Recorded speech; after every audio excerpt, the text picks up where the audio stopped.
صلی اللہ تعالی علیہ وسلم جسے کوئی اہم حاجت درپیش ہو وہ مجھ پر کثرت سے درود شریف پڑھے، کیونکہ درود پاک دکھ، درد اور مصیبتوں کو دور کرتا اور رزق میں اضافہ کرتا ہے۔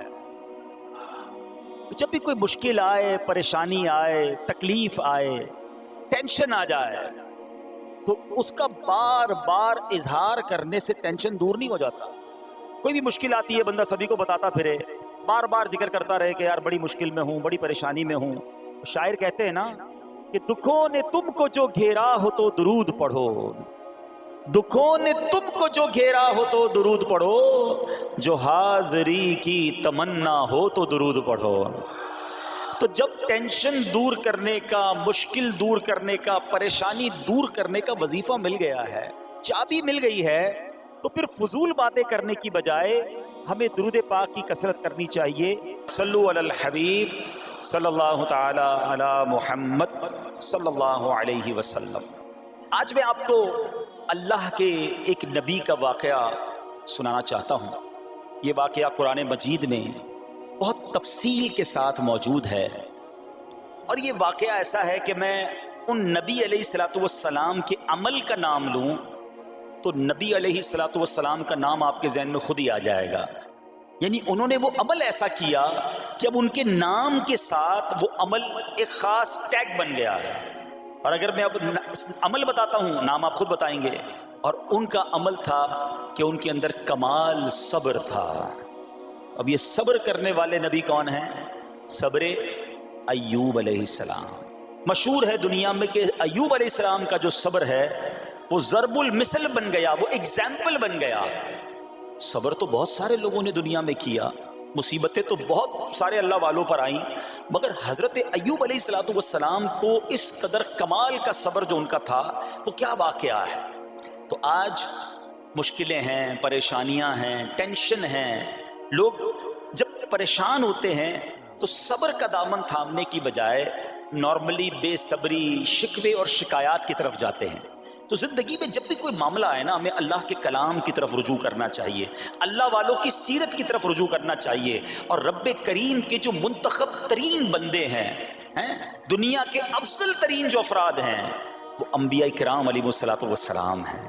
تو ہمیں جب بھی کوئی پرابلم آئے، جب بھی کوئی مسئلہ درپیش ہو، پہلے دیکھیں اللہ والوں نے اس موقع پر کیا کیا تھا، قرآن کیا کہتا ہے، حدیث کیا کہتی ہے، تو پھر زندگی میں چیزیں آسان ہو جاتی ہیں۔ تو حضرت ایوب علیہ السلام کی سیرت کے بارے میں جانتے ہیں کہ آپ حضرت اسحاق علیہ السلام کی اولاد میں سے ہیں، اور ان کی والدہ حضرت لوط علیہ السلام کے خاندان سے ہیں۔ اللہ تعالیٰ نے آپ کو ہر طرح کی نعمت سے نوازا تھا۔ آپ حسن و صورت والے بھی تھے، یعنی آپ کو اللہ پاک نے بہت خوبصورت بھی بنایا تھا، اور اللہ کریم نے مال بھی بہت دیا، اولاد میں بھی کثرت دی، ویل آف لائف تھی، خوبصورتی بھی ہے، مال بھی ہے، اولاد بھی ہے۔ اچھا، پھر ظاہر مال تھا تو گھر بھی تھے، جانور بھی تھے۔ اس زمانے میں جو ویلتھ ہوتی تھی، جو پیسہ ہوتا تھا، وہ جانوروں کی صورت میں ہوتا تھا۔ آج کل لوگ گاڑیاں رکھتے ہیں، سونا زیورات رکھتے ہیں، اس زمانے میں جانور ہوتے تھے۔ بلکہ اب بھی اگر پاکستان کے بھی آپ انٹیریئر کے ایریا میں چلے جائیں، گاؤں گوٹھ میں جائیں، تو لوگ اپنا مال و دولت سے جانور ہی خرید رہے ہوتے ہیں۔ ان کے نزدیک یہی ان کا جو ہے وہ جو بھی ان کا کاروبار ہوتا ہے اور مال ہوتا ہے۔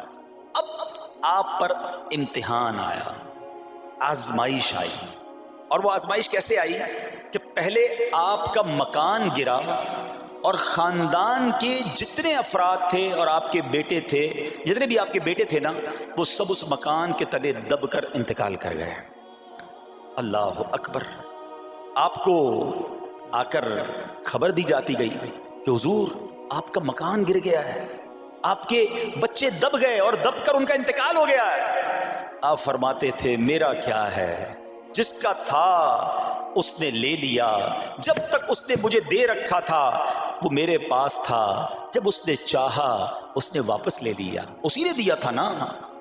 تھوڑی دیر بعد خبر آئی کہ آپ کے جتنے جانور تھے، ہزارہا اونٹ تھے، بکریاں تھی، ریوڑ کے ریوڑ تھے، سارے جانور جو ہیں وہ مر گئے۔ کسی نے آ کر کہا کہ اب آپ کی جتنی دولت تھی، جتنے جانور تھے، وہ بھی مر گئے۔ سبحان اللہ۔ آپ اللہ کا شکر بجا لاتے کہتے یا اللہ جو رب کا تھا اس نے واپس لے لیا، اسی کا تھا جتنی دیر چاہا میرے پاس رہا، واپس لے لیا اس نے۔ میں اپنے رب کی رضا پر راضی، میں اس امتحان پر راضی ہوں۔ اللہ اکبر۔ اب کیا ہوا کہ آپ کی تمام کھیتیاں اور جو باغات تھے، بہت بڑی زمینیں تھیں، بڑے بڑے کھیت تھے، وہ بھی سارے کے سارے برباد ہو گئے۔ کسی نے آ کر بتایا کہ حضور اب تو کھیت بھی گئے، اب باغات بھی گئے۔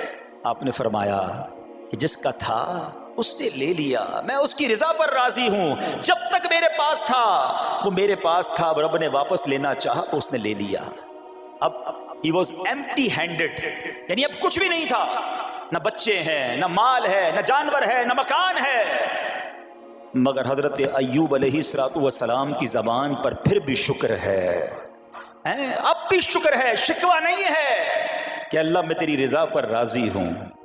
لیکن ابھی امتحان ختم نہ ہوا تھا، اور اس امتحان کے پیچھے بعض مفسرین نے ایک اور قول بھی نقل کیا کہ شیطان نے حضرت ایوب علیہ السلام کو دیکھ کر اللہ کی بارگاہ میں کہا کہ مولا یہ تیرا بندہ اس لیے تیرا شکر گزار ہے کہ تو نے اسے بڑا نوازا ہے، بڑا مال دیا ہے، اولاد دی ہے، گھر دیا ہے۔ اب رب کریم نے حضرت ایوب پر امتحان بھیجا تاکہ پتہ چلے کہ میرے نیک بندے امتحان کے بعد بھی صبر کرتے ہیں۔ لیکن اب سب چلا گیا نا، تو شیطان نے کہا کہ ابھی جان تو باقی ہے نا، صحت تو باقی ہے۔ اللہ اکبر۔ مزید آزمائش آئی اور یہ ہوا کہ آپ کو بیمار کر دیا گیا، مبارک جسم پر بڑے بڑے آبلے پڑ گئے، پھوڑے جس کو کہتے وہ پڑ گئے۔ اس حال میں آپ کے سارے دوست بھی آپ کو چھوڑ کے چلے گئے۔ آج کل ویسے بھی حال ایسا ہی ہے جناب، جب تک پیسہ ہے، شہرت ہے، آپ کے پاس کوئی مال ہے تو آس پاس بہت سارے لوگ ہوتے ہیں، مگر جب یہ سب چیزیں چلی جائیں نا تو بعض اوقات ایسی کنڈیشن میں اپنے اور پرائیوں کی جانچ بھی ہو جاتی ہے کہ اب کون کھڑا ہے۔ دوستی مال کے لیے تھی، دوستی شہرت کے لیے تھی، دوستی منصب کے لیے تھی، یا کسی کی ذات سے واقعی خالص دوستی تھی؟ اب کیا ہوا، آپ کے سارے رشتہ دار، سارے دوست بھی دور چلے گئے، سوائے آپ کی فرما بردار زوجہ تھی جن کا نام تھا رحمت بن افراہیم، اور یہ حضرت یوسف علیہ السلام کی پوتی بھی تھی، اللہ کے نبی کی آل سے تھی، وہ آپ کی خدمت کرتی رہی۔ اب جسم پر پھوڑے ہیں، آبلے ہیں، ایک بیوی ہے، نہ پیسہ ہے، نہ مال ہے، نہ بچے ہیں، واٹ ایور جو تھا سب ختم، مگر زبان ہے کہ اس پر پھر بھی اللہ کا ذکر جاری ہے، پھر بھی شکر جاری ہے، پھر بھی صبر ہے۔ بات کرنا آسان ہے جناب، مشکل آئے اور صبر کرے بندہ، اصل امتحان یہ ہے۔ زباں پر شکوائے رنجو علم لایا نہیں کرتے، زباں پر شکوائے رنجو علم لایا نہیں کرتے، نبی کے نام لیوا غم سے گھبرایا نہیں کرتے۔ ہم میں سے کسی پر ایسی آزمائش نہیں آئی نا، چھوٹی موٹی آزمائشیں تو آتی رہیں گی۔ ایک بات یاد رکھنا، یہ زندگی کی جو گاڑی ہے نا، یہ مسائل کے پہیوں پر ہی چلتی ہے۔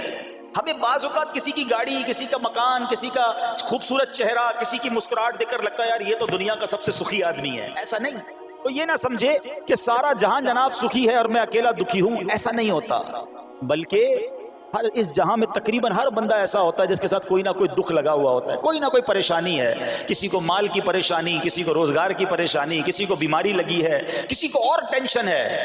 تو یہ کبھی بھی نہ سوچے کہ میں زندگی گزاروں گا اور کوئی ٹینشن نہیں آئے گی۔ تیار رہو امتحان کے لیے، امتحان ضرور آنا ہے۔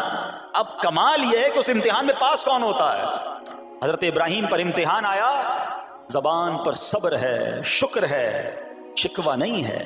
اب کیا ہوا کہ آپ کا سال ہا سال تک یہ حال رہا، یہ 2-4 مہینے کا پرابلم نہیں تھا، کئی سال تک آپ بیمار رہے۔ آپ کی زوجہ جو ہے وہ خدمت کرتی رہی۔ اچھا یہاں ایک غلط فہمی دور کر دوں کہ کچھ لوگ یہ کہتے ہیں، یہ کتابوں میں پتہ نہیں کچھ کتابوں میں لکھ دیا گیا کہ حضرت ایوب علیہ السلام کو معاذ اللہ کوڑ کی بیماری ہو گئی تھی۔ ایسا بالکل نہیں تھا، کوڑ کی بیماری نہیں ہوئی تھی، بلکہ نہ کوڑ ہوا نہ جزام ہوا، آپ کو جسم پر پھوڑے پھنسیاں جن کو کہتے ہیں آبلے نکل آئے تھے، کیونکہ کوڑ کی بیماری وہ ہوتی ہے کہ جس سے لوگ نفرت یا حقارت کرتے ہیں۔ اللہ کے کسی بھی نبی کو کبھی بھی کوئی ایسی بیماری نہیں ہوئی جس کی وجہ سے لوگ اس سے حقارت یا نفرت کریں یا دور بھاگیں، کیونکہ اللہ نے ان نفوس قدسیہ کو، ان نیک بندوں کو، ان منتخب شخصیات کو لوگوں کی ہدایت کے لیے بھیجا ہے۔ ان کو کبھی کوئی ایسی چیز نہیں ہوئی کہ جس سے لوگ گھن کھا کر دور بھاگیں، تو یہ بالکل غلط ہے۔ البتہ آپ کے جسم پر آبلے تھے، پھوڑے تھی، اور اللہ اکبر، آپ اس حال میں کیا رب سے عرض کرتے تھے؟ آپ عرض کرتے تھے، قرآن میں یہ الفاظ موجود ہیں، انی مسنی الضر وانت ارحم الراحمین۔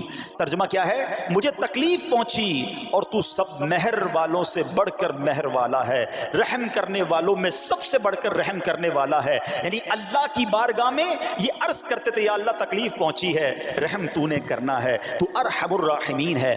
زمانے سے نہیں کہتے تھے۔ یہاں ایک اور پرابلم ہے، میں کوئی مسئلہ ہوتا ہے، پرابلم آتی ہے، ہم ساری دنیا سے کہتے ہیں یہ مسئلہ ہو گیا، یہ پرابلم ہو گئی۔ نہیں، ساری دنیا میں سے کوئی آپ کا مسئلہ حل نہیں کر سکتا۔ اس سے بات کرو نا جو مسائل کو حل کرنے والا ہے، اس سے عرض کرو نا جو مصیبت کو دور کرنے والا ہے۔ ادھر ادھر جانے کی بجائے پرابلم یہ ہے، جب بھی مشکل آتی ہے ہم سب کے پاس جاتے ہیں، ہم رب کے پاس نہیں جاتے ہیں۔ جاؤ اس کے پاس جو حل المشکلات ہے، جو مصیبتوں کو حل کرنے والا ہے، اس کی بارگاہ میں فریاد کرو۔ وہ شاعر کتنی پیاری بات لکھتے ہیں نا، یہ بہت سارے لوگوں کے لیے درس ہے جو اپنی پرابلمز کے لیے دنیا والوں کے پاس جاتے ہیں۔ ارے اگر پکارنا ہے تو اللہ کی بارگاہ میں پکارو، التجا کرنی ہے تو اللہ کے حبیب سے عرض کرو نا۔ شاعر لکھتے ہیں، کسی کا احسان کیوں اٹھائیں، کسی کو حالات کیوں بتائیں، کسی کا احسان کیوں اٹھائیں، کسی کو حالات کیوں بتائیں، تمہیں سے مانگیں گے تم ہی دو گے، تمہارے در سے ہی لو لگی ہے۔ ہم اللہ کی بارگاہ میں عرض کریں، اللہ کے حبیب کی بارگاہ میں لو لگائیں۔ دنیا والوں کے پاس کچھ نہیں رکھا، لیکن ہم دنیا والوں کو بتا کر اپنے صبر کا ثواب بھی ضائع کر دیتے ہیں۔ دیکھو حضرت ایوب علیہ السلام کا صبر، کسی سے نہ کہا، اللہ کی بارگاہ میں عرض کرتے رہے۔ اب آپ کی آزمائش کا وقت پورا ہوتا ہے، دعا کرتے رہے، التجا کرتے رہے، صبر کرتے رہے۔ حکم ہوا کہ اپنا پاؤں زمین پر مارو۔ حضرت ایوب علیہ السلام نے پاؤں زمین پر مارا تو زمین سے ایک چشمہ پھوٹ اٹھا۔ حکم الہی سے حکم دیا گیا کہ اب اس پانی سے غسل کرو۔ آپ نے جب اس پانی سے غسل کیا تو آپ کی تمام بیماریاں دور ہو گئیں۔ پھر آپ 40 قدم چلے، دوبارہ زمین پر قدم مارنے کا حکم دیا۔ قدم مارتے ہی ایک اور خوبصورت لذیذ ٹھنڈے پانی کا چشمہ نمودار ہوا۔ پانی ٹھنڈا، میٹھا اور لذیذ تھا۔ اب آپ نے وہ پانی پیا تو آپ کے باطن میں نور ہی نور پیدا ہو گیا، اور آپ کو اعلیٰ درجے کی صحت و نورانیت حاصل ہو گئی۔ اور سنو، میرا رب تو قادر ہے نا، اللہ تعالیٰ نے آپ کی وہ ساری اولاد جو دب کر کئی سال پہلے مر گئی تھی، انتقال فرما گئے تھے، اللہ نے ان تمام اولاد کو پھر زندہ فرما دیا، اور آپ کی بیوی کو دوبارہ جوانی بخشی، اور اب اس کے بعد بھی آپ کی کثیر اولاد ہوئی۔ سنو سنو، جو جانور چلے گئے تھے نا، اللہ نے مویشی، اسباب، وہ خزانہ اس سے زیادہ آپ کو پھر سے عطا فرما دیا۔ صبر کیا تھا نا، ان اللہ مع الصابرین۔ اچھا، یاد سب کو ہے یہ آیت، بچپن سے یاد ہے، اللہ صابروں کے ساتھ ہے، صبر کرنے والوں کے ساتھ ہے، مگر صبر کرنا نہیں ہے۔ امتحان آنا ہے تو صبر کرنا نہیں ہے، آیت سب کو پتا ہے۔ اچھا، جس کے ساتھ پرابلم ہو جائے نا، اس کو بھی بندہ درس دینے جا رہا ہوتا ہے، بھائی صبر کرنا، اللہ آپ کو صبر دے، لیکن جب اس پر امتحان آتا تو یہ صبر کرتا نہیں ہے۔ دوسروں کو درس دے رہا تھا، آج تیری باری آئی ہے نا، تو صبر کا دامن نہ چھوڑیں۔ میں آپ کو ایک بات سوال پوچھنا چاہتا ہوں، آج کل ہم بڑے لوگوں سے تعلقات کیوں بنانے کی کوشش کرتے ہیں؟ یار جب کوئی مشکل ٹائم آئے گا نا تو یہ بندہ کام آئے گا، یہ پیسے والا دوست ہے، یہ اس کے تعلقات بہت ہیں، اس کی گورنمنٹ میں بات ہے، اس کی وکیلوں میں بات ہے، 4-5 ایسے دوست ہونے چاہیے۔ یہ ڈاکٹروں کے اندر بڑی اچھی اس کی دوستی ہے، کوئی ڈاکٹر کا بھی کام آئے گا تو یہ بندہ کام آ جائے گا۔ ہم دنیا والوں سے تعلقات اس لیے بناتے ہیں تاکہ یار مصیبت آئے تو یہ بندہ کام آئے، اور نارملی اکثر ایسا ہوتا ہے کہ جس سے امید رکھی ہوتی ہے مصیبت کے وقت غائب ہو جاتا ہے۔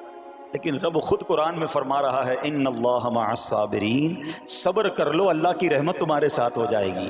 اب میں آپ سے سوال کرتا ہوں، دنیا کے تعلقات ہوں یہ ضروری ہے یا یہ فائدہ مند ہے، یا بندہ صبر کر لے تو اللہ کی رحمت ساتھ ہو جائے، سارے غم ویسے ہی دور ہو جائیں گے؟ صبر، اس کو نہیں چھوڑنا ہے۔ تو حضرت ایوب علیہ السلام کی زندگی میں ایک اور واقعہ یہ ہوا کہ جب آپ بیمار تھے، آپ کو پتہ جب بندہ بیمار ہوتا ہے تو بعض اوقات اس کی طبیعت میں کیفیات بھی ہوتی ہیں، تو آپ نے اپنی زوجہ کو پکارا، تو آپ کی زوجہ کچھ دیر میں حاضر ہوئی، تو آپ نے جلال میں آ کر اس کو 100 درے، اپنی زوجہ کو 100 کوڑے مارنے کی قسم کھا لی۔ اب جب صحت آ گئی تو قسم تو آپ نے کھائی ہوئی تھی، تو اب کیا کرتے؟ اس بیوی نے تو خدمت بھی بہت کی تھی، اب اسے کوئی خاص کیفیت تھی، آپ نے قسم اٹھا لی تھی۔ سبحان اللہ، ایوب علیہ السلام کو اللہ کریم نے قرآن میں کیا حکم دیا کہ اے ایوب، آپ ایک یعنی 100 جس کو کہتے ہیں تنکے، 100 تنکوں والی جھاڑو لیں اور اس جھاڑو کو ایک مرتبہ اپنی بیوی کو مار دیجئے تو آپ کی قسم جو ہے وہ پوری ہو جائے گی، یعنی قسم کا کفارہ نہیں دینا ہوگا۔ اللہ اکبر۔ اللہ نے اس نبی علیہ السلام کی فرما بردار بیوی کی جو سزا تھی یا جو معاملہ تھا اس کو کتنا آسان فرما دیا۔ تو رب کریم نے قرآن مجید فرقان حمید میں اس کو کس طرح بیان فرمایا؟ وَخُذْ بِيَدِكَ ضِغْثًا فَاضْرِب بِهِ وَلَا تَحْنَثْ، فرمایا کہ اپنے ہاتھ میں ایک جھاڑو لے کر اسے مار دے اور قسم نہ توڑ۔ اِنَّا وَجَدْنَاهُ صَابِرًا، فرمایا ہم نے اسے صابر پایا۔ نعم العبد، کیا اچھا بندہ۔ اِنَّهُ اواب، بے شک وہ بہت رجوع لانے والا ہے۔ ارے آج دنیا کسی کو کہے یہ صبر والا ہے، حضرت ایوب کی شان دیکھو کہ رب فرما رہا ہے قرآن میں اِنَّا وَجَدْنَاهُ صَابِرًا، اور ہم نے ایوب کو صبر کرنے والا پایا، صابر پایا۔ اللہ حضرت ایوب کے صبر کے صدقے ہمیں بھی صابرین میں شامل فرما لے۔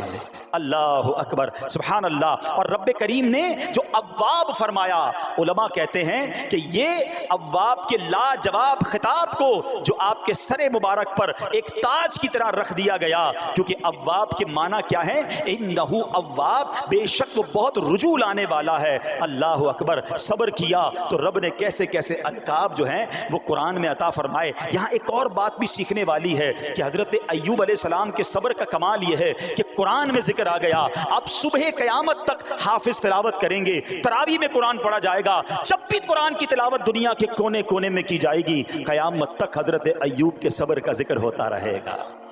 جب آپ صبر کرتے ہیں اللہ رسول کو راضی کر لیتے ہیں، اللہ ان ناموں کو بلند فرما دیتا ہے۔ بہرحال میرے پیارے اسلامی بھائیوں، اب یہاں تھوڑا سا ایک شرعی مسئلہ بھی سمجھ لیں۔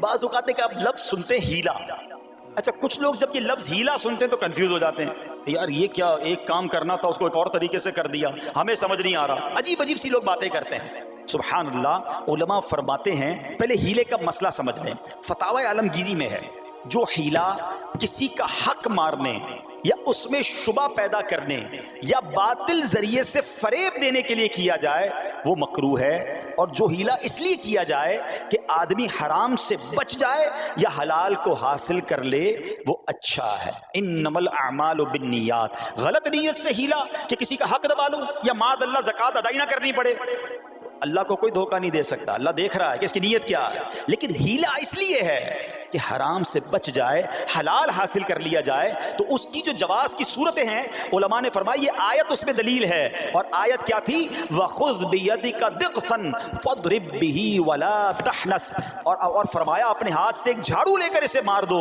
اور قسم نہ توڑو۔ قسم تو 100 کوڑے مارنے کی تھی، اللہ کریم نے آسانی کا راستہ بتایا۔ ہاں ایک بات یاد رہے، یہ بڑی امپورٹنٹ بات کرنے جا رہا ہوں کہ مفتیان کرام، قابل اعتماد مفتیان کرام سے رہنمائی لے کر ہم جیسے لوگوں کو، عوام الناس کو کوئی ہیلا اپنے طور پہ نہیں کر لینا چاہیے۔ ہاں کیونکہ بعض ہیلوں کی شرعی طور پر اجازت نہیں ہوتی، اور بعض اوقات ہیلا کرنے میں ایسی غلطی لوگ کر جاتے ہیں جن کی وجہ سے ہیلا ہوتا ہی نہیں ہے۔ تو یہاں صرف آپ کو دلیل بتانا تھا، باقی اگر کسی قسم کا کوئی شرعی ہیلا کرنا ہے تو قابل اعتماد مفتیان کرام سے رجوع کیا جائے۔ سبحان اللہ۔ اب حضرت ایوب علیہ السلام کے صبر کی بات ہوئی ہے نا، اللہ نے پتہ ہے آپ کو کتنا مقام عطا فرمایا کہ نبی کریم صلی اللہ تعالی علیہ وآلہ وسلم نے ارشاد فرمایا حضرت ایوب لوگوں میں سب سے بڑھ کر عالم، صابر اور غصہ پینے والے تھے۔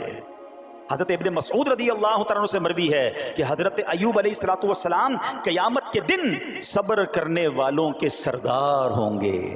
ہاں صبر کرنے والوں کے بھی سردار ہوں گے۔ اچھا بعض اوقات ہوتا کیا ہے، اچانک کوئی پرابلم آ گئی، کہیں آگ لگ گئی، گاڑی میں نقصان ہو گیا، پیسے چوری ہو گئے، موبائل چوری ہو گیا، کوئی چیز میں نقصان ہو گیا، کاروبار میں نقصان ہو گیا، صحت خراب ہوئی، بندہ کہتا ہے یار یہ میرے ساتھ کیوں ہوا ہے، میں نے ایسا کیا کیا ہے۔ بعض اوقات زبان سے شکوے، شکایت، حالانکہ قرآن مجید فرقان حمید نے تو پہلے ہی ہمیں بتا دیا ہے ہمارا پرابلم پتہ ہی کیا ہے۔ ہم بہت ساری باتیں جانتے ہیں دنیا کی، قرآن و حدیث پڑھتے نہیں ہیں تو مینٹلی پریپیئرڈ نہیں رہتے۔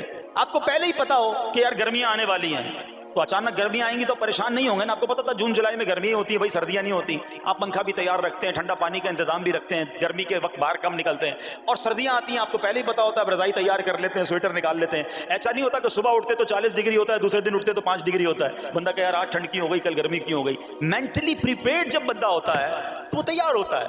اگر جو قرآن پڑھنے والا ہے, حدیث پڑھنے والا ہے, اس کو تو پہلے ہی مینٹلی پریپیئرڈ ہونا ہے. کیوں؟ قرآن کا وعدہ ہے نا, قرآن کا اعلان سنو. اللہ کریم قرآن مجید میں کیا ارشاد فرماتا ہے؟ بسم اللہ الرحمن الرحیم وَلَنَبْلُوَنَّكُمْ بِشَيْءٍ مِّنَ الْخَوْفِ وَالْجُوعِ وَنَقْصٍ مِّنَ الْأَمْوَالِ وَالْأَنفُسِ وَالثَّمَرَاتِ وَبَشِّرِ الصَّابِرِينَ. اور ضرور ہم تمہیں آزمائیں گے. کیا فرمایا؟ ضرور آزمائیں گے, تیار رہو. دیر از ایگزامینیشن. اچھا آزمائش کن کی چیزوں کی ہوگی؟ سبحان اللہ, قرآن نے لسٹ بھی دے دی ہے کہ آزمائش کیا ہوگی. فرمایا کچھ ڈر سے, اچانک خوف آ جاتا ہے نا, کوئی دشمن آ جاتا ہے, کوئی دھمکی دے رہا ہوتا ہے, اچانک حالات خراب ہو جاتے ہیں, دل میں خوف بیٹھ جاتا ہے. پھر فرمایا بھوک سے, مال کم ہو گیا, تنگی آ گئی تو بھوک سے. پھر فرمایا کچھ مالوں اور جانوں اور پھلوں کی کمی سے. کبھی کاروبار میں نقصان ہوگا, کبھی کسی کے باغات ہے تو باغ فصل اجڑ سکتی ہے, آپ کو کوئی نقصان ہو سکتا ہے, کسی جگہ آگ لگ سکتی ہے, اور جانوں کی کمی سے بیماری بھی آ سکتی ہے. مگر آگے کیا فرمایا؟ وَبَشِّرِ الصَّابِرِينَ, خوشخبری سنا ان صبر والوں کو. اور جب سبحان اللہ یہ ایگزام آتا ہے نا, جو اس ایگزام سے نکل جاتا ہے تو رب نے فرمایا خوشخبری ہے. اللہ اکبر. ہم نے زندگی میں دیکھا ہے جس نے مصیبت پر صبر کیا, اللہ کی رضا پر راضی رہا, اللہ نے مشکل سے بھی نکالا اور پہلے سے اسے زیادہ عطا فرما دیا. ہمارا پرابلم ہی ہم ٹیسٹ میں فیل ہو جاتے ہیں. جیسے ہی امتحان شروع ہوا, واویلا شروع, شور شروع, شکوے شروع. سب کو بتانا, حالانکہ کر کوئی نہیں سکتا لیکن سب کو بتائیں گے. نہ کرو ایسا, میں جانوں میرا رب جانے, مجھے کیوں کسی کو بتانا ہے. ہاں وہ کریم ہے, وہ دیکھ رہا ہے کہ میرا بندہ صبر کر رہا ہے. سبحان اللہ. حضرت سیدنا امام ابو جعفر محمد بن جریر طبری تفسیر طبری میں اس آیت مبارک کے تحت فرماتے ہیں, یعنی ہم تمہیں دشمن کے خوف, قحط سالی, شدید بھوک و فقر و فاقہ, فصلوں کی کمی, مقاصد کے حصول میں مشکلات, کفار سے جنگ کے دوران افرادی قوت میں کمی اور اہل و عیال کی موت وغیرہ کے ذریعے آزمائیں گے. اور یہ سب چیزیں بطور امتحان ہوں گی تاکہ تمہارے سچے جھوٹوں سے اور اہل بصیرت منافقوں سے جدا ہو جائیں. یعنی اس ٹیسٹ میں پتا چل جائے گا کون اللہ والا ہے, کون صبر والا ہے, کون اللہ کی رضا پر راضی رہنے والا ہے. سنو سنو, جب یہ تکلیف آتی ہے نا تو اس کا پھر اجر کتنا ملتا ہے. شہنشاہ نبوت, مخزن جود و سخاوت صلی اللہ تعالی علیہ وسلم نے ارشاد فرمایا, جو دنیا میں ہی اپنی ہر خواہش کی تکمیل کر لے تو یہ چیز آخرت میں اس کے اور اس کی خواہش کے درمیان آڑ اور پردہ بن جائے گی. اور جو مالداروں کی زینت کی طرف اپنی نگاہیں دراز کرے تو وہ آسمان والوں کے سامنے بے عزت ہو جاتا ہے. اور جو شدید بھوک پر صبر کرے, اللہ عز و جل اس کو جنت الفردوس میں جہاں چاہے گا ٹھکانہ عطا فرمائے گا. ہاں, ہر چیز پوری ہو جائے, جو چاہیے وہ مل جائے, یہ نہیں ہونا چاہیے. کچھ نہ کچھ آزمائشیں آئیں گی, اور اگر سب ادھر مل گیا تو ادھر پھر کیا ملے گا. ہم اللہ سے یہ دعا کرتے ہیں کہ ادھر بھی عطا فرمائے, ادھر بھی محروم نہ کرے. ہاں, ہمیں ڈرتے بھی رہنا چاہیے کہ یار میں جو مانگتا ہوں ادھر مل جاتا ہے, کہیں وہاں محروم نہ رہ جاؤں. تو آزمائش آئے تو صبر کرنا چاہیے, اللہ کی رضا کے طور پہ زندگی گزارنی چاہیے. ایک بار نبی پاک علیہ السلام انصار کے پاس تشریف لے گئے تو فرمایا کیا تم مومن ہو؟ بڑا کمال کا سوال جواب ہے, ذرا غور کیجئے گا. ہمارے پاس بھی کوئی آ کر کہے کہ کیا تم مومن ہو تو ہم کیا جواب دیں گے؟ صحابہ خاموش رہے. سیدنا فاروق اعظم نے کہا حضور ہاں ہم مومن ہیں. شاید ہمارا بھی جواب یہی ہوگا مومن ہے. مگر اگلا سوال سنو نبی پاک علیہ السلام کا. فرمایا کہ اگر تم مومن ہو تو تمہارے ایمان کی علامت کیا ہے؟ ہاں, اب ہم سے کوئی یہ سوال کرے تو ہم جواب کیسے دیں گے؟ بھائی تم کہہ رہے ہو مومن ہیں, واٹ از دا سمٹمز, کوئی نشانی, کوئی علامت تو بتاؤ نا. اب یہ سوال کرنے والے کون ہیں؟ پیارے آقا صلی اللہ تعالی علیہ وسلم. صحابہ سامنے بیٹھے ہیں. ارشاد فرمایا مومن ہو تو علامت کیا ہے؟ کیا شاندار جواب دیا کہ صحابہ کرام نے کہ ہم جب فراخی کی حالت ہوتی ہے نا, آسانی ہوتی ہے تو ہم شکر ادا کرتے ہیں. جب آزمائش آتا ہے, کوئی پرابلم آتی ہے, ہم صبر کرتے ہیں اور اللہ کے فیصلے پر راضی رہتے ہیں. نبی اکرم علیہ السلام نے جواب میں کیا فرمایا؟ رب کعبہ کی قسم تم مومن ہو. تو پتہ یہ چلا کہ مومن ہونے کی نشانی یہ ہے کہ جب اچھے دن آئیں تو شکر کرے اور مشکل کے دن آئیں تو اللہ کی رضا پر، اللہ کے فیصلوں پر راضی رہے، صبر کرے۔ اب آؤ سوال کرتے ہیں، اچھے دن آتے تو ہم کیا کرتے ہیں؟ ارے بھائی میں تو انتظار میں تھا، تھوڑے پیسے آئیں تو فلاں عیاشی کروں، فلاں گناہ کروں، تھوڑے پیسے تھے تو وہ کام ہی نہیں کر پا رہا تھا، اب تو موقع میں لگا ہے، اب تو دن آئے ہیں۔ معاذ اللہ، جس کو اللہ نعمتیں دیتا ہے، فراخی دیتا ہے، تو وہ اللہ کی نافرمانی میں لگ جاتا ہے، اور جب اس کو کوئی آزمائش بھیجتا ہے تو وہ ناشکری کہہ کر، بلکہ بعض اوقات تو کفریہ کلمات منہ سے نکال کر ایمان سے بھی ہاتھ دھو بیٹھتا ہے۔ ایسا نہیں ہونا چاہیے۔ عقل مند وہ ہے، یاد رکھنا کہ رب جتنی عطائیں بڑھائے ہم اتنے سجدے بڑھائیں، ہم اتنے صدقے بڑھائیں۔ دیکھو نا دنیا میں کیا ہوتا ہے، آپ کو کوئی تحفہ دے، آپ کیا کہتے ہیں؟ شکریہ، جزاک اللہ۔ دوبارہ تحفہ دے، آپ کہتے ہیں بہت مہربانی۔ تیسری بار دے، بندہ کہ یار یہ تو مجھ پر کتنا مہربان ہے۔ اتنی مہربانیاں، ناراض نہیں ہونا چاہیے۔ جو تمہیں دنیا میں 2-4 تحفے دے دے، تم اسے ناراض نہیں کرنا چاہتے۔ جب سے میں پیدا ہوا، جب سے وہ نواز رہا ہے، وہ ناراض نہ ہو جائے اس کا کوئی خیال نہیں، وہ دیے جا رہا ہے۔ ہم تو دیکھتے ہیں نا، بندہ غریب ہوتا ہے، تھوڑے گناہ، جیسے جیسے امیر ہوتا گیا اس کے پر پرزے نکلنا شروع ہو جاتے ہیں، مسجد سے دور، نمازوں سے دور، معاذ اللہ حرام کاموں میں پڑ جاتا ہے۔ ارے اللہ کے بندے، تجھے رب نواز رہا ہے، تیرے تو سجدے بڑھنے چاہیے تھے، لیکن ہوتا کیا ہے، وہ عطائیں بڑھاتا ہے، لوگ خطائیں بڑھاتے ہیں۔ نہ کرو ایسا۔ جب فراخی ہو، جب اللہ کی طرف سے آسانی ہو تو شکر ہو، اور جب آزمائش آئے تو صبر ہو۔ یہی مومن کی نشانی ہے، اور اللہ سے دعا کرتے ہیں کہ اللہ کریم ہمیں اپنے شکر گزار اور صبر کرنے والے بندوں میں شامل فرما لے۔ اور یقین کریں، صبر کا جو پھل ہے نا، وہ کہتے ہیں نا صبر کا پھل میٹھا، او ہو بالکل ٹھیک کہا، بلکہ بہت میٹھا ہے۔ سنو، اللہ عز و جل فرماتا ہے کہ جب میں کسی بندے کو بیماری میں مبتلا کروں، ہو سکتا ہے یہاں بھی میرا کوئی بھائی بیمار بیٹھا ہو، مدنی چینل کے ناظرین میں سے کوئی بیمار بیٹھا ہو، دیکھو بیماری آئے نا، شکوہ مت کرنا، صبر کرنا۔ فضیلت سنو، حدیث قدسی ہے، اللہ فرماتا ہے جب میں اپنے کسی بندے کو بیماری میں مبتلا کروں اور وہ اس پر صبر کرے، کسی سے شکایت نہ کرے، تو میں اس کے گوشت کو اچھے گوشت سے اور اس کے خون کو اچھے خون سے بدل دیتا ہوں۔ پھر اگر اسے شفا دیتا ہوں تو ایسی شفا دیتا ہوں کہ اس کے نامہ اعمال میں کوئی گناہ نہیں رہتا، اور اگر میں اسے دنیا سے اٹھا لوں تو اسے اپنی رحمت کاملہ کے سائے میں لے جاتا ہوں۔ ارے کمال ہو گیا، بیماری آئی، بیماری جب جاتی ہے تو گناہوں سے بھی پاک کر کے جاتی ہے۔ صرف ایک ہی تو کنڈیشن ہے، صبر کرنا۔